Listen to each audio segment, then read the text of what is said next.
Hey, what is up, everybody? Welcome back into the podcast. Yet another episode of Crushing Fantasy Football. I am Bryce Lockridge, your host of the show, guys. Today, I'm going to be giving you my high ceiling, high risk players for the draft that we have coming up. And we are going to be weighing their ceiling versus their floor and determining if the risk on drafting this player is worth it at their current ADP. And I have a big fat list here of players that have massively high ceilings and can be league winning players, but also come with a little bit of a risk. And I am going to dive right into my first player, and that is Terry McLaurin. Terry McLaurin is going right around the fifth round, middle of the fifth round, late fifth round in 12-man leagues. And this is a player who is one of the most talented wide receivers in the NFL. He's got world-class speed, size, power, route running ability. And if this dude ever had a great quarterback, could easily be a top 5 wide receiver in fantasy. And it really actually upsets me to see it for Terry McLaurin because I really like this guy. I'm a fan of him. I think he's really fun to watch. But he's never had even a decent quarterback to throw him the ball. Considering that they insert Carson Wentz at the quarterback position this year, they continue to give absolutely no help to Terry McLaurin. So despite the fact that he's an extremely talented wide receiver and I want to put him in my must draft list and my must own wide receivers list, I can't do it because they just will not give him a quarterback. I don't trust the overall efficiency of the offense. And I don't think he's in the right spot this year to be drafted in the 5th round. So it's best to fade Terry McLaurin altogether. Next player I have here on my list is going to be Chris Godwin. Chris Godwin is another high-risk, high-reward player on the season. Guys, I love Chris Godwin this year. And a big reason for this is because if you look at Chris Godwin's history on the team, whenever him and Mike Evans are the two main receivers and the focal point of the offense, they light the league on fire as far as their fantasy production. We saw it in the years with Jameis Winston. Chris Godwin, in 2019, was the number 2 wide receiver in fantasy. This dude's ceiling is one of the highest ceilings in fantasy football. And now you have Tom Brady to sling the rock instead of, Jameis Winston and Chris Godwin's last super dominant fantasy season. So insert a better quarterback, a quarterback that turns the ball over way less and is naturally going to provide even more scoring opportunities for the team because of making the overall efficiency of the offense a whole heck of a lot better.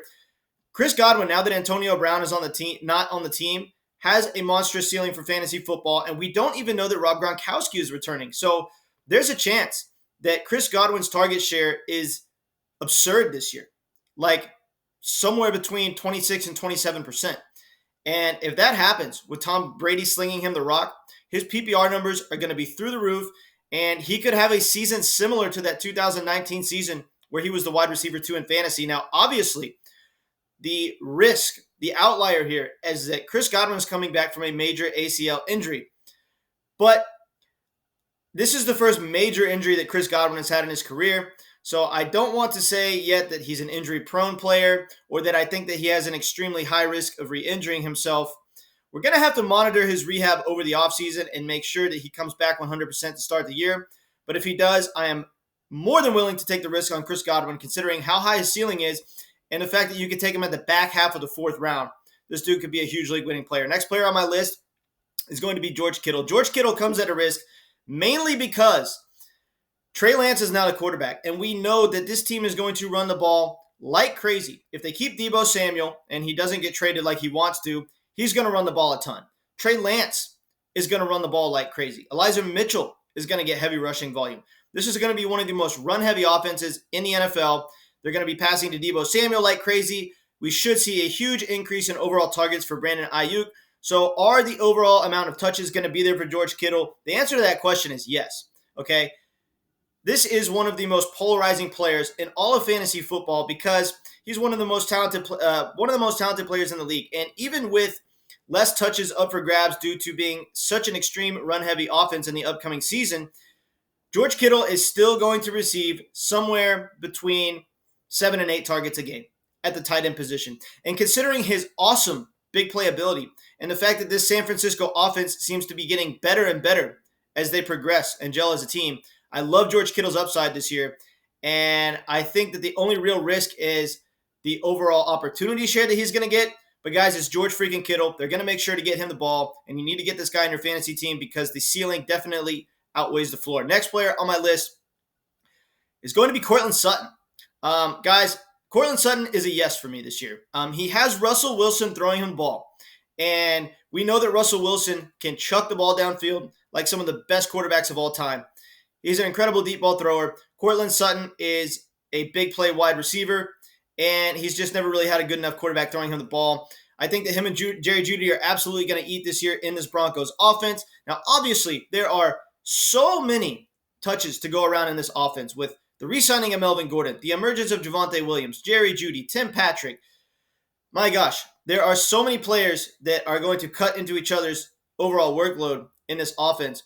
So Courtland Sutton comes at a risk because of this, but the big playability and the weekly ceiling is through the roof for Courtland Sutton. He's going to have weeks where he gets you 150 plus receiving yards and multiple touchdowns. He is going to have those weeks where he comes out and wins you your week single-handedly.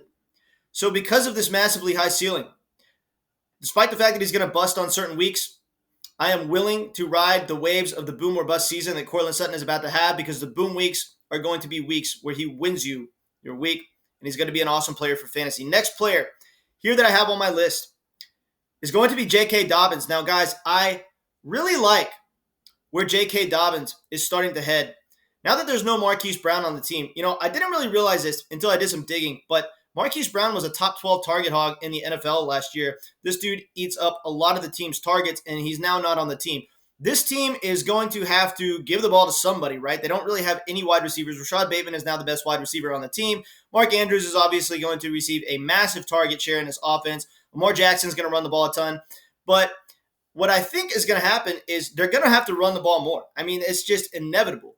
With less passing weapons, you're going to have to run the ball more often. J.K. Dobbins is going to be the benefactor of this. I think that the overall touchdown upside is going to be capped for J.K. Dobbins, because I think there's a lot of question marks regarding the overall efficiency of this offense. But what we do know is this.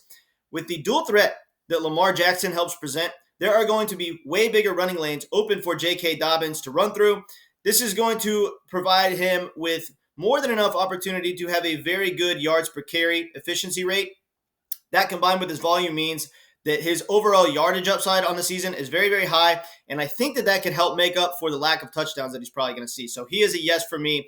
Coming off the board around the 5th round, I think he is definitely worth a pick, and his ceiling outweighs his floor. Next player on my list here that I have is Deandre Hopkins. Now, Deandre Hopkins got suspended for 6 games. He was already a very risky player, considering the fact that we saw the Cardinals spread the ball around a lot last season. He wasn't the double-digit target hog that a lot of us expected him to be. And so with that being the case, he was already a risky player for me, but I liked him because I thought that the ceiling was high, because I thought that they were going to start passing the ball to DeAndre Hopkins more than they were last season. But then they went and acquired Marquise Brown, so some targets go away from DeAndre Hopkins. And now DeAndre Hopkins is out for 6 games. So honestly, I would draft Marquise Brown ahead of DeAndre Hopkins. A lot of people are still going to be reaching for DeAndre Hopkins because of the name, and they know that, when he comes back, he does technically still have a high ceiling, but he's older now. This team has so many passing weapons that I just don't see him being the double-digit target hog that he used to be. And so with that being the case, and considering the fact that he is suspended for a huge chunk of the 2022 season, I don't want to invest high draft capital on DeAndre Hopkins, and I would fade him altogether. All right. Next player on my list here is Tyreek Hill. Guys, I would fade Tyreek Hill this year. I don't like him in the Dolphins offense. Look, this guy already showed to be boom or bust in the Chiefs offense. A lot of people overlook this because, his ceiling was so high that his overall fantasy points at the end of the year would be high every single season, because he gives you those weeks where he gets you 220 receiving yards and 3 touchdowns. These numbers are naturally going to balloon your overall fantasy output. But what people don't realize is that even with a massively increased target share last year, Tyreek Hill was still boom or bust in the Kansas City Chiefs offense. He only had 1 season where he presented a safe floor, and that was 2 seasons ago. Overall, he's still technically been a boom or bust wide receiver. He's just had the biggest ceiling in fantasy. So with that being the case, and considering the fact that he's going over to a Dolphins offense that is not going to provide him nearly the upside that he had in the Kansas City Chiefs offense, I would fade Tyreek Hill in the draft. You're going to have to invest 2nd-round draft capital to get this guy. That is absolutely not worth it, because we don't know that Tua is going to be able to get Tyreek Hill the deep ball like Patrick Mahomes. In fact, I think that I would bet a very large amount of money that Tyreek Hill's deep ball efficiency is not going to be as good on the Dolphins as it was on the Chiefs. And on top of that, due to being in a significantly worse offense, the touchdown upside is naturally going to be capped as well. So I don't like Tyreek Hill going off in the second round, and I would fade him altogether. All right, guys, these are my players that I have coming into the season that have a freakishly high ceiling, but also come with a little bit of a risk. I have some players on here that I want you to fade. I have some players on here that I want you to draft. So I hope this video helps, and I'll catch you later.